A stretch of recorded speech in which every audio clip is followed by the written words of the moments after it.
So we got a package today of some random things. I've already tried testing it out, but we got cables because we're going to run our battery cable to the back of the car.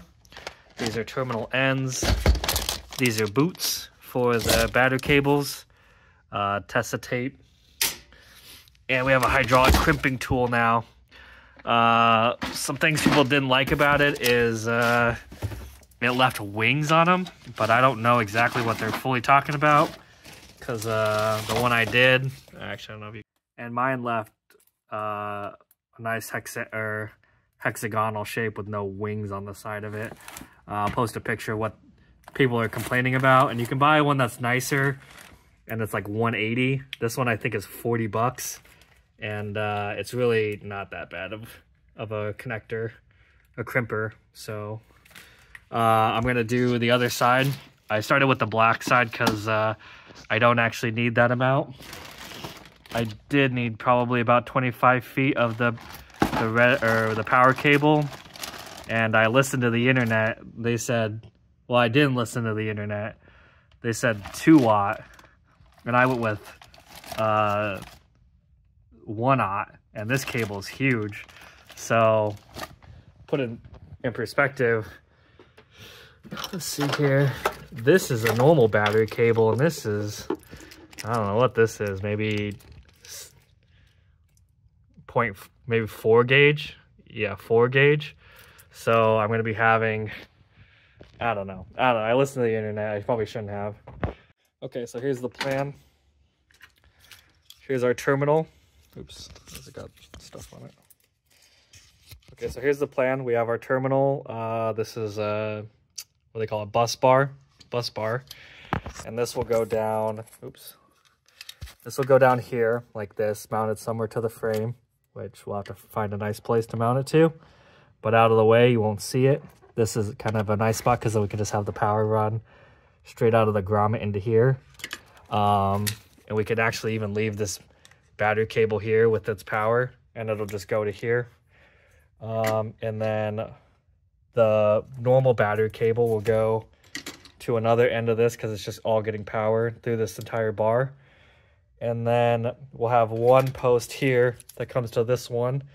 And we'll probably cut this in half because I don't want, it doesn't really need the ground, doesn't need to be here. So we'll maybe move the ground like to here, somewhere where it's a lot more accessible. And yeah, it'll just be easier. So I was thinking maybe putting the hot positive, oops, because this will be mounted here like this.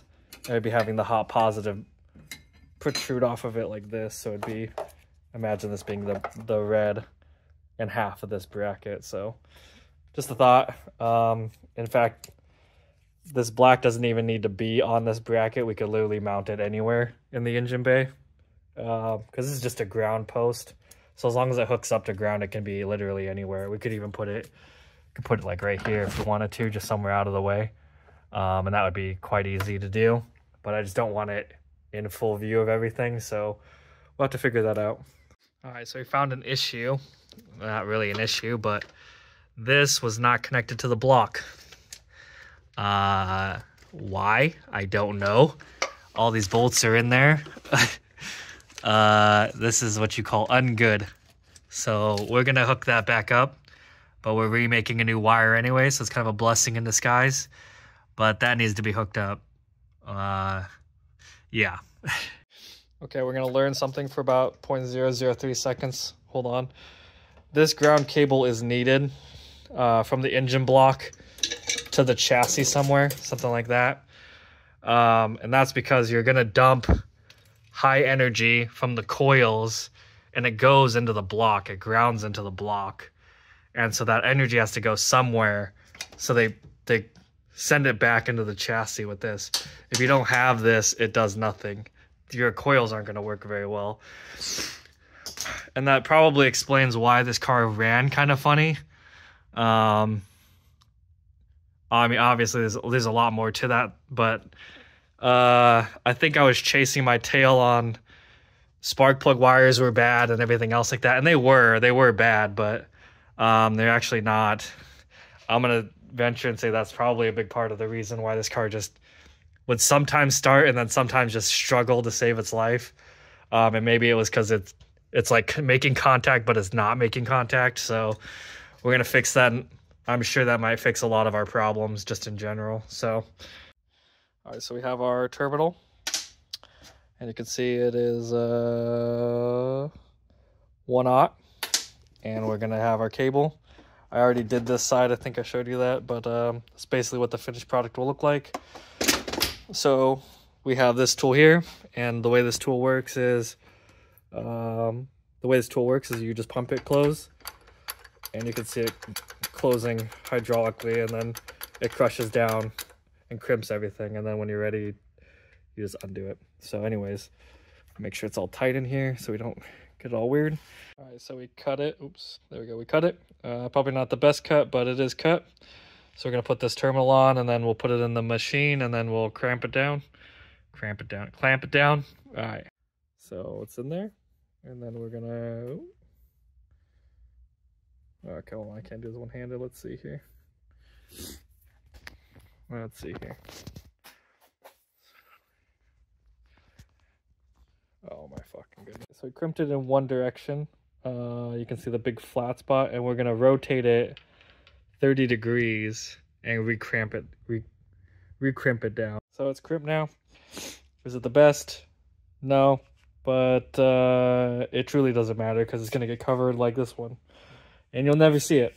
And I'm going to heat shrink it now, and then I'll show you the full finished product. Alrighty, so that's what it should look like. Heat shrunk. Nice terminal end. And we'll put this little sleeve on it, and you'll never see it again. This is what the cable looks like.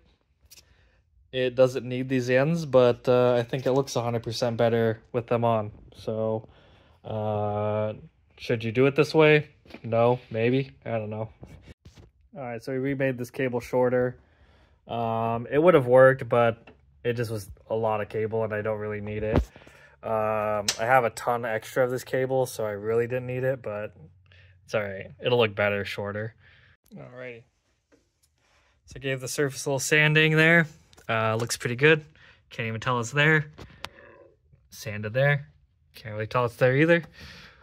We'll throw some paint on that bare surface. We'll probably zip tie this up, and you won't even know that it's even done. Look at that. So cool.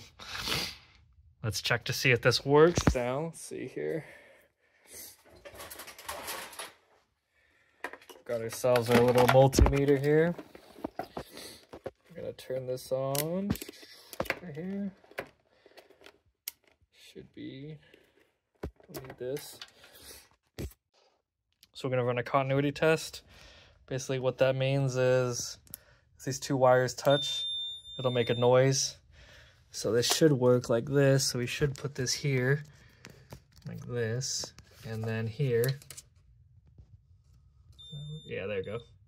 So now we have continuity between the engine block and the chassis.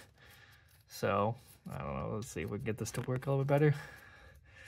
That should work. And then, so now we go to the chassis ground. So now it's connected on both sides. And so we know we have a path through here.